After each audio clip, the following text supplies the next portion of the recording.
Welcome back to the channel, guys. Welcome back to the channel. So police have actually obtained a CCTV footage in a bid to unmask Kiambu politician Gladys Chania's husband's killers.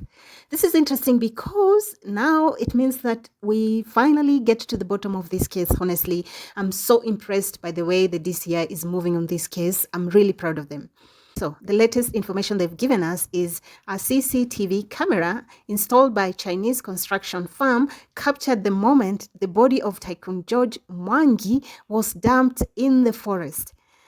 The detectives are saying that they're relying on the footage to build their case. Mr. Mwangi was the husband. If you guys don't know, Mr. Mwangi was the husband of the Jubilee politician Gladys Chania, who is one of the two people in custody over the killing of the businessman.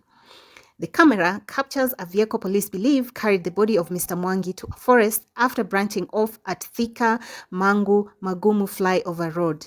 The vehicle belongs to Mr. Mwangi. Now, if you guys recall my previous 3 videos behind, there was this witness, there was this one person that said this woman stopped to ask for direction and she was headed that direction. Said body was dumped in broad daylight on October 12th, the same day it was found by locals heading home after working on tea farms. So this clearly tells you these people did not know what they were doing. I've always had, I enjoy watching crime, and one of the things that I've had a lot of them people say, the people who have killed someone or people who have been involved in crime like this, they always say that the easiest part is probably ending somebody's life. The hardest part is to hide it.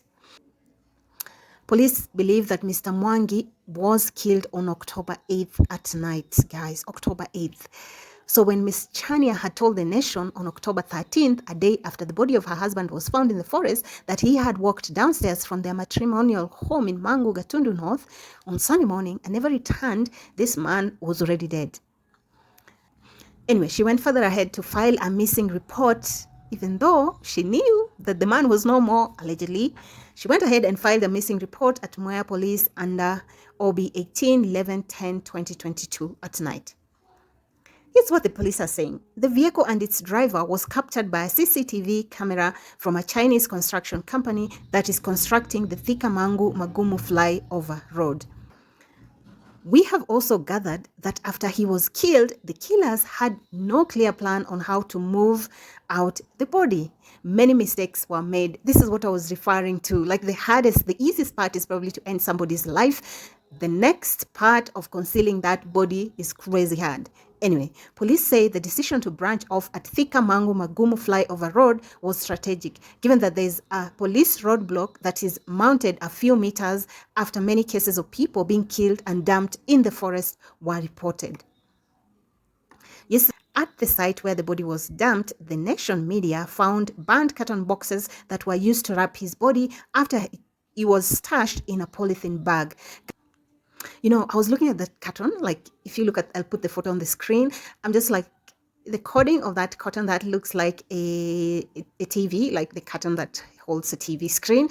If that TV was bought with a credit card, then it's not very hard to place it to a home. I'm just saying, but I know the cops know what they're doing, so none of my business.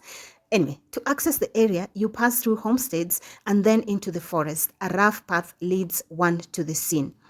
The whereabouts of John Mwangi was the Shamba boy, police say was sacked by Ms. Chania on October 8th. Whereabouts of Mr. John Mwangi's Shamba boy, who police say was sacked by Ms. Chania on October 8th, are not yet known. John was replaced by Maurice Mbugua, who is now a co-accused in the murder. Now, the Mbugua is the guy that we see on camera, and I'll leave the photo here, that they appear in court. That is Maurice Mbugua, who apparently was recruited immediately after.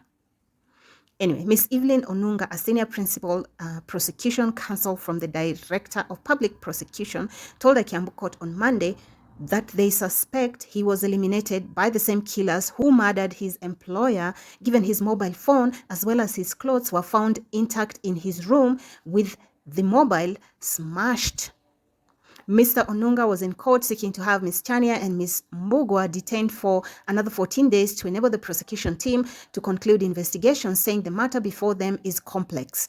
The court, however, granted them 7 days and they're expected to be back to court on Monday next week. So we are expecting them back in court tomorrow, guys. I just feel that it is so unfair to give these people such limited time. Like, they need time to investigate, but I also understand they need to rush it. So I am super impressed by the work the DCI is doing on this case, honestly, and I hope that they will get to the bottom of it. I'm just happy that there's at least a CCTV footage that can clearly identify the people.